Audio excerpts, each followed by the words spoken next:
Hi everyone, my name is Clemesha Pruitt. I'm originally from East St. Louis, Illinois. I've been here in Atlanta, Georgia for about 4 years. I'm an actress, a content creator, and influencer, target employee, and I'm just a queen of all trades. I won't say Jack because I'm a queen. Let's get it started. So I was originally diagnosed with alopecia in 2017. Really didn't know much about it. Wasn't familiar with the term. It was just all kind of new.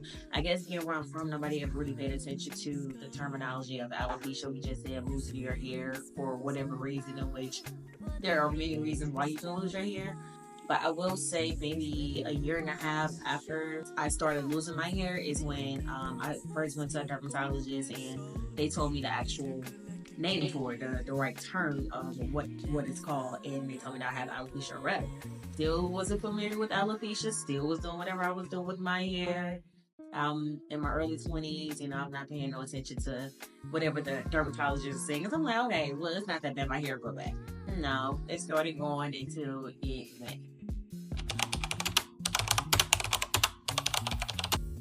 So, like I said, when I found out the actual term for alopecia areata, I was still being one of those young, disobedient young women where I'm like, okay, well, I still gonna wear my wig. It's not gonna affect nothing. I still wanna wear my wigs. It's not gonna affect nothing. Then I started wearing braids. I grew up wearing braids, but then I kind of stopped, and then I decided I just wanted to try it again. And then I noticed that my scalp would feel a lot of tension and burning sensation because naturally my hair follicles are weak. At that point, I started to panic. I'm like, what's going on? I don't know what's happening now. The insecurity is starting to build, and I guess I was just afraid of what people saw. So I started learning to do my own wigs, and I think I tapped more heavily into the weave life and wig life versus my natural hair. Burning sensation, and this is before like I started doing like any medications or anything to try and help the hair follicles. It would be more like bumps and pus bubbles, or when your hair is too tight and the braids is too tight, and it became one of those factors. Sensitive scalp, and it was just very sore, so it was very sensitive to touch, like very very sensitive to touch. So that's what I mean by the burning sensation and the soreness of it all. And then like even getting sew-ins, I stopped getting sew-ins. I would literally just do like cornroll it back and just let it be, because it was just, if any type of pulling, it hurt. So ooh, we gonna keep it real, y'all. We gonna keep it 100% real. I was very insecure. Very, very, very. I was not happy. Very self-conscious of what was going on. So it wasn't like I was oblivious and trying to avoid the fact that I was losing my hair. It was very, very known. I wasn't happy. I was just more of a, I guess I would say, depressed feeling, but it didn't show on the outside. It was more of a house, in the inner body, feeling only like my personal family and close friends knew. I felt ugly, even though it did not alter my face or my body, but it altered my spirit. No one's words or anything could possibly help, shift your mindset when you're not happy with the how you look. So, growing up, I've always had hair. I was the kid where everybody was just like, who doing mini hair today? Like, who was doing mini hair? This girl got too much hair. I'm not touching her. She tender-headed. She got all this thick hair. And then to have all those memories in the back of my mind, and then they're going. So it's like, who gonna touch mini hair? You need to have no hair. Like, it's more of a feeling where like, okay, now we gotta, pay attention more to her condition than the beauty of it. Like, is it going to be too tight, or is it going to, how can I change the parts to make everything look nice? I tried so many times, many nights, many days. I used to look at other people like, dang, her hair is cute. Oh, I wish I could get that style, but I'm like, dang, my bald spots. Like, I was afraid that everyone would see, because, like I said, get back where I'm from, nobody ever really paid attention to bald women. It was always a joke. We were the laughing stock. Oh, she bald. Look at that bald spot. Being from where I'm from, that's what everybody do. They talk about people. They laugh at people. And I don't want to be the laughing stock when I was always known as the cute one, or Mimi got the cute hairstyles. I never had any problem with me. So this new problem altering my spirit is just like, it was a slap.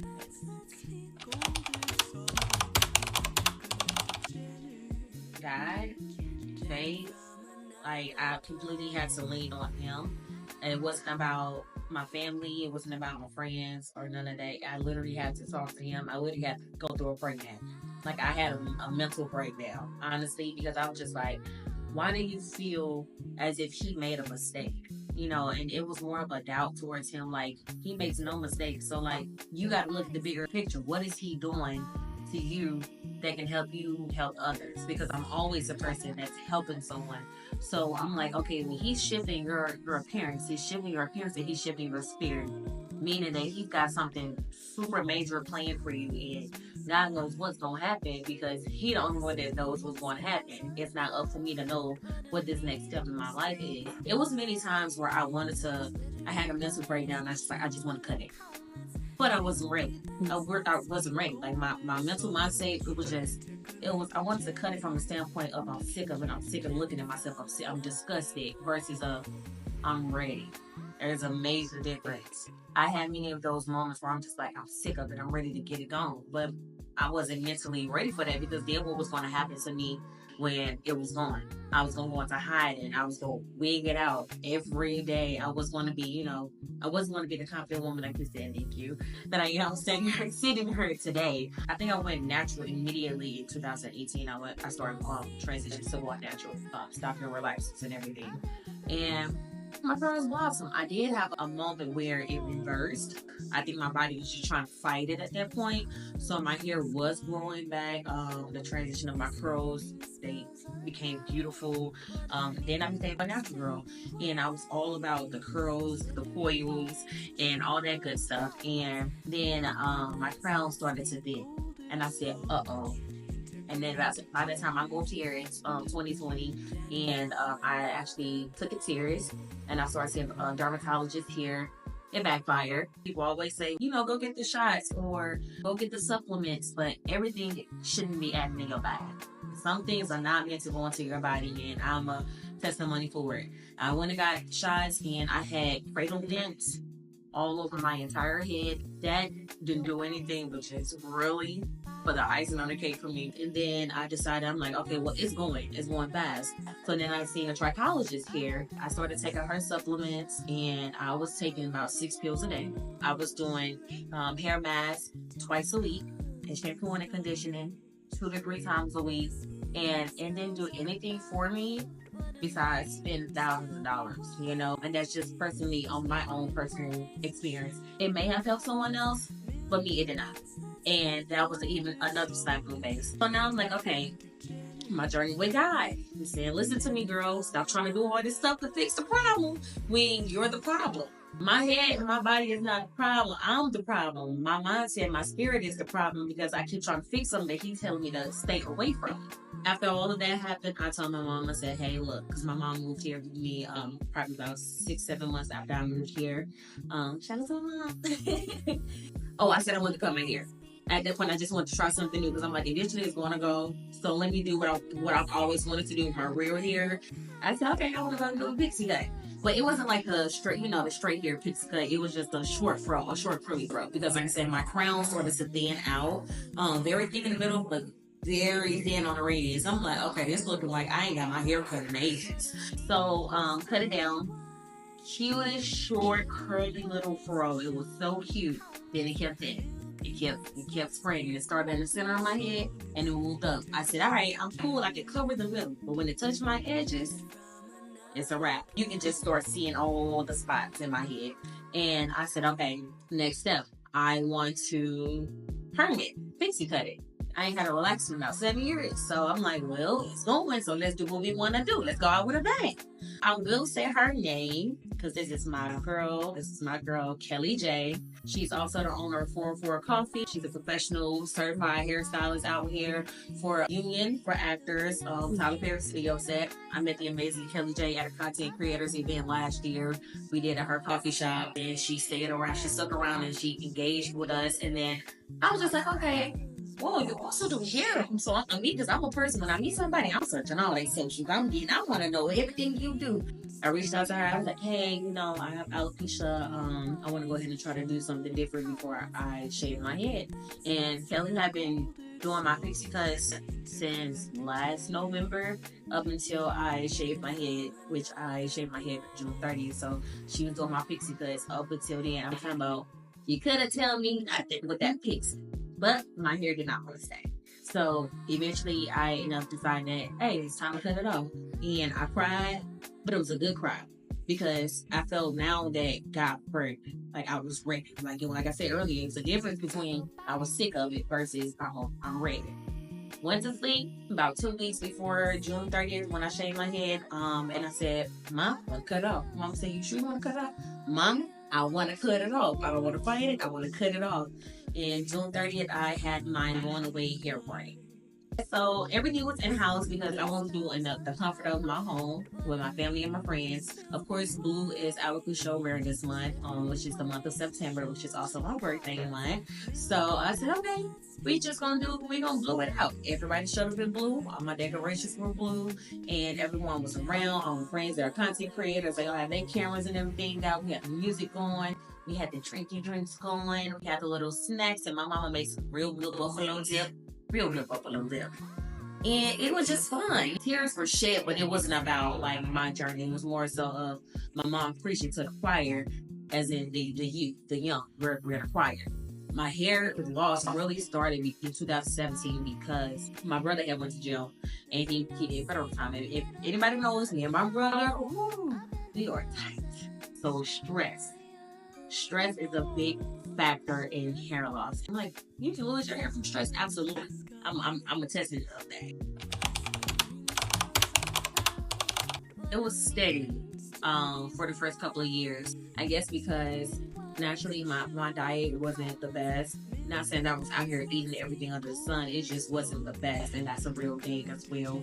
What you put in your body is what comes out. And when I thought my brother went to jail, and I feel like I'm losing a part of me that's been with me every single day since I was a baby. My brother is my father figure. My brother was there for like literally every single important milestone that a dad's supposed to be there for. My brother was there. So when I lost him, I feel like I'm losing my dad all over again. Losing my friend, losing my brother, losing my cousin, losing my partner in crime. So the stress definitely felt like my body, like the movie Inside Out, how your emotions were literally their own person. That's what I felt like was happening in my body. Stress was the number one. She kicked Happy out the way. She kicked everybody out the way. She said, I'm stressed. Let me start ripping. It felt like she was in my head, knocking everything over, but instead what she was doing was pulling my hair out. Like if I had a physical representation, as if I was just pulling my hair out, that's what stress is actually doing. She's just pulling it out, and it was just coming out by clumps. I started to just get more of a reassurance with life, and of course my brother did come home, So I started getting back a good hope on life, becoming more happy and everything, and it started just getting slow. I'm like, okay, maybe it's free, it's shifting, it's making a U-turn to help my hair start growing back. No, it was like, girl, you thought we just give you a little break right now. And then I moved here, and naturally, like I said, that's when I started trying to fight it. But I was fighting something that wasn't even my battle. So we don't have cancer, y'all. It's not cancerous. That is something that is always been a joke on social media, and cancer is not a joke. Anything dealing with someone's health is not a joke, and I don't understand why people crack jokes out of it just to get a few likes and laughs and giggles until the table turn and it happens to them with someone they love and they fully understand what people are going through, but it's not a joke. However, it is not life-threatening, but everyone knows that the mental state is almost just as worse as the physical state. If you're not mentally there, you're not going to be physically there. So losing your hair, no matter what age in life you are, is going to always be traumatizing to the body. So I would definitely say it's just more so the jokes of, oh, why you don't have no hair? Girl, it's ghetto. It's so ghetto. Oh my goodness. Being bald is high maintenance. I don't know if anybody ever said, oh, bitch, you ain't got no hair. How could it be such a problem? It's a problem. I'm shaving my head almost every 4 days, and I honestly feel like it needs to be every 2. Because I be feeling like when I rub my head, you would think that it's supposed to be silky smooth, but I feel like a little spider. The itsy bitsy spider is what I feel like coming up the water spout, okay? What's the little cheer? That's what I feel like. The best way that I take care of my scalp is I messed up the first time. First time I shaved my hair, I did my own little video. I was just so excited to do it because one of my biggest idols is Dash Lopez. Oh my gosh, I love me some Dashley. Oh, I love me some her.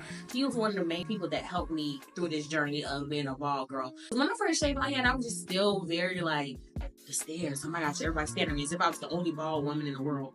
I followed some of the techniques that Dash had about how she shaved her head. I had razor burns. Oh my goodness, it was so ugly. I was just like, no, this is not what I was expecting. Like, nobody told me that I had to go through all this. Like, I was devastated. I was saying, like, I got a whole trail going on my neck of bumps. So I immediately had to make a shift, make a change. And I'm like, okay, well, let me see all these different people. What are they doing? And now it's easy for me. My neck is actually healed and less bumps, less ingrowns. I personally feel like it could be bigger. I don't really hear that much about organizations and things for alopecia. I don't think that it's as common as it should be. And not that they're not out there, because obviously there are thousands and hundreds of thousands of people with alopecia, and there's a lot of regions and countries and states. So it's just like, who knows who may have this organization for alopecia in this state, but am I able to witness that state? I can't see everything that's going on in the world. So I'm not saying that they're not out there. I'm pretty sure that it's a lot of them out there, but it's not any that's very big. So I feel like there could be more. I give a round of applause for content creators and influencers, because now the influencer life has come to be what it is. And there's a lot of people with alopecia. I feel like that's what's helping spread the word more than when it was just in a newspaper or it's word of mouth. Love yourself. Love yourself. Honestly, that's where it's going to start. Once you love yourself, can't nobody tell you nothing. It really starts with you. You're going to have your moments. You're going to cry. You're going to be sad. You're going to miss hair. So when I first cut my hair, I still had my aches. It was just still learning this new face, this new person. But I seen the glow. And not only did everyone around me see the glow, I had to see it from a different level because it's me. Oh, you look so beautiful. You look good. Like, it really fits you. Like, I wasn't seeing it yet. All I see is just look good. So, find the humor in it. Find the love in it. Find the happiness in it. Don't look at it as if, you're going to feel disgusted. You're going to be loved. You're going to receive love just as way you give love. I would definitely say something that crossed my mind was, how's my dating life going to go? And I feel like that has nothing to do with me. That has everything to do with the male. Then how he perceives himself and how he perceives his woman. I get more compliments from men than women. So I'm like, okay, I thought that was dope. That was something that I had on my mind. It wasn't like a problem because I really don't care, because I'm going to love you regardless. But I think that was something that crossed my mind. That makes you love me even more. Like, you really look good with a wig or without a wig. So loving yourself is definitely going to be the number one part, like, because you have to live with it.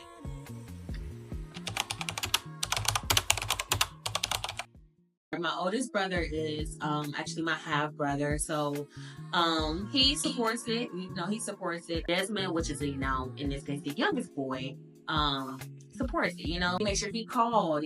Like I was, like, bro, you gotta talk to me. So he called, and next you hear everybody in the background saying, she was pretty, bald beauty. I'm like, you didn't tell me why. But my oldest brother, he actually passed away in a couple of days after Christmas, right before New Year in 2021. So he was bald. He was bald when he passed. So I actually cried really bad a couple of days after shaving my head, because I was just like, I look like him.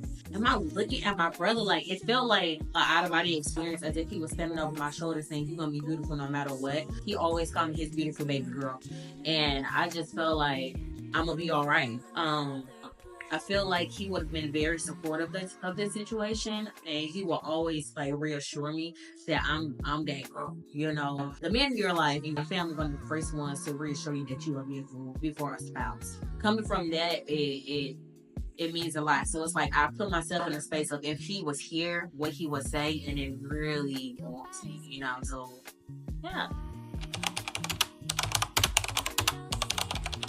Supporting your decisions, supporting your choice. Before I shaved my head, a lot of people used to try to give, you should try this, or you should do that. People are still doing it in the comments, where they see me. I'm literally saying I have alopecia all up and down my face. I'm bought by choice. I literally have no choice. So, and I'm not saying, because I know sometimes it's harmless, but it is a poke at people that does have alopecia, as if I did not try every single thing in the book to keep my hair.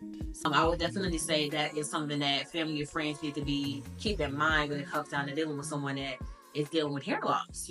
Stop trying to find someone to fix them and look at the realization of their situation, especially someone with alopecia areata. Definitely say just respect the person that is going through that situation, because they are going through something that other people cannot understand except for the people that are in their shoes. Like, trying to fix them ain't gonna do nothing but make them feel more low, and it's gonna be sad and heartbreaking. That's the least that you want someone going through with a drastic change already, is to feel like they're alone. Girl, I'm nosy. I went on the internet. It was none of that. Like I said, where I'm from, nobody. Like, if you losing hair, it's just something that somebody done made up for some reason of why you losing your hair. Like I said, there was nothing that was out there that was teaching me besides my mom and the internet.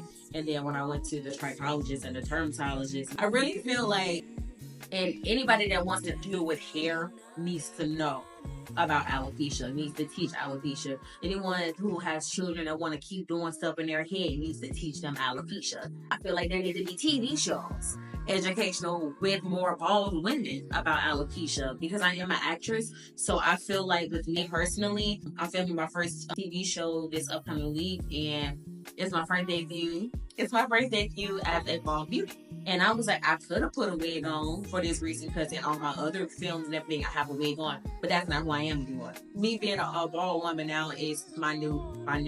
Like, this is me now. Me restored and transformed. And this is who I want the people to see. I went through my storm. I came out on the other side through the light. I want to shine light on bald actors. If you're a bald woman, you want to be a bald actress. If it's by choice or it's a condition, you can do it. Love yourself, love everything about yourself. You're going to go through your problems, you're going to go through your trials, but you're going to come out on the other side as long as you keep God and love and light in front of you and not behind you. I'm not even on the side of you, I'm talking about in front of you. Like, if you keep that in you and keep that at the forefront of your mind, you're going to make it and succeed in anything in life. You're going to find me on all social media platforms at Miss Pruitt Official, MISSPRUITT Official _. Like I said, I'm from East St. Louis, Illinois. We're definitely putting on for the whole town.